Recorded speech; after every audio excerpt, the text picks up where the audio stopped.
നിലമ്പൂരിൽ നിയമസഭാ ഉപതെരഞ്ഞെടുപ്പിന് കളമൊരുങ്ങി കഴിഞ്ഞു. PV അൻവർ MLA സ്ഥാനം രാജിവെച്ച ഒഴിവിൽ മെയ് മാസം ആദ്യം തന്നെ നിലമ്പൂരിൽ ഉപതെരഞ്ഞെടുപ്പ് നടക്കുമെന്ന് ഉറപ്പായിരിക്കുകയാണ്. കേന്ദ്ര തിരഞ്ഞെടുപ്പ് കമ്മീഷൻ ഇതിനെ സംബന്ധിച്ച പ്രഖ്യാപനം നടത്തുവാൻ തയ്യാറായി കഴിഞ്ഞിട്ടുമുണ്ട്. ചുരുക്കി പറഞ്ഞാൽ ഏറ്റവും കുറഞ്ഞത് 30 ദിവസത്തിനുള്ളിൽ നിലമ്പൂർ ഉപതെരഞ്ഞെടുപ്പ് നടക്കും. ഉടൻ തന്നെ തിരഞ്ഞെടുപ്പ് കമ്മീഷൻ തീയതി പ്രഖ്യാപിക്കുമെന്ന റിപ്പോർട്ടുകളും ഡൽഹിയിൽ നിന്നും വരുന്നുണ്ട്. കേരളം ഉൾപ്പെടെ 6 സംസ്ഥാനങ്ങളിലെ 8 നിയമസഭാ മണ്ഡലങ്ങളിലാണ് തിരഞ്ഞെടുപ്പ് നടക്കുന്നത്. പരാതികൾ പരിഹരിച്ച അന്തിമ വോട്ടർ പട്ടിക മെയ് 5-ന് പ്രസിദ്ധീകരിക്കാൻ തിരഞ്ഞെടുപ്പ് ഓഫീസർമാർക്ക് നിർദ്ദേശവും നൽകിയിട്ടുണ്ട്. കേരളത്തിന് പുറമെ ഗുജറാത്ത്, ബംഗാൾ, മണിപ്പൂർ, പഞ്ചാബ്, ജമ്മു കാശ്മീർ സംസ്ഥാനങ്ങളിലാണ് ഉപതെരഞ്ഞെടുപ്പിനുള്ള ഒരുക്കങ്ങൾ ആരംഭിച്ചത്.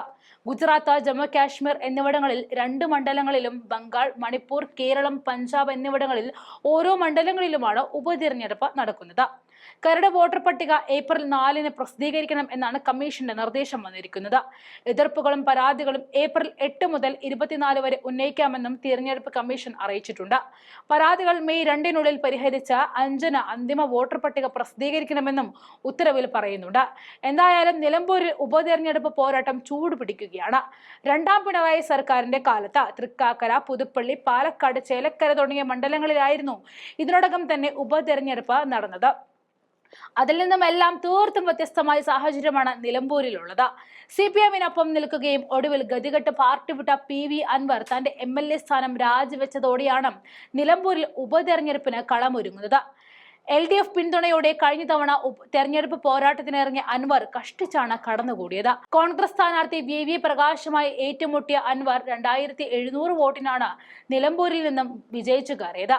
2016-ലെ ലോക്സഭാ തെരഞ്ഞെടുപ്പിൽ 11,000 വോട്ടുകൾക്ക് ആര്യാടൻ ഷൗക്കത്തിനെ പരാജയപ്പെടുത്തിയ അൻവർ പക്ഷേ VV പ്രകാശിന് മുന്നിൽ വിറച്ചാണ് ജയം പിടിച്ചെടുത്തത്.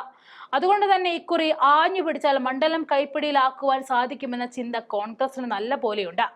1967 മുതലുള്ള നിലമ്പൂരിന്റെ തിരഞ്ഞെടുപ്പ് പോരാട്ട ചരിത്രത്തിൽ 3 LDF നേതാക്കളാണ് ആ മണ്ഡലത്തിൽ നിന്നും വിജയിച്ചത്. 1967-ൽ കുഞ്ഞാലി, 82-ൽ TK ഹംസ, അതിനുശേഷം 2016-ലും 21-ലും PV അൻവർ.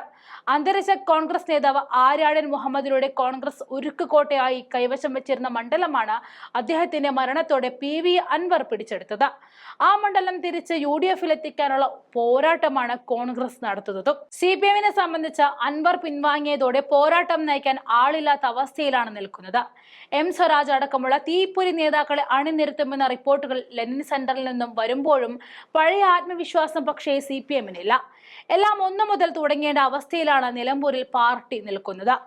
തിരഞ്ഞെടുപ്പ് പ്രഖ്യാപിക്കും മുൻപേ സംഘടനാ സംവിധാനങ്ങൾ ശക്തമാക്കിയ കോൺഗ്രസിന്റെ പോരാട്ട വീര്യമാണ് അവിടെ CPM-നെ കാത്തിരിക്കുന്നത്.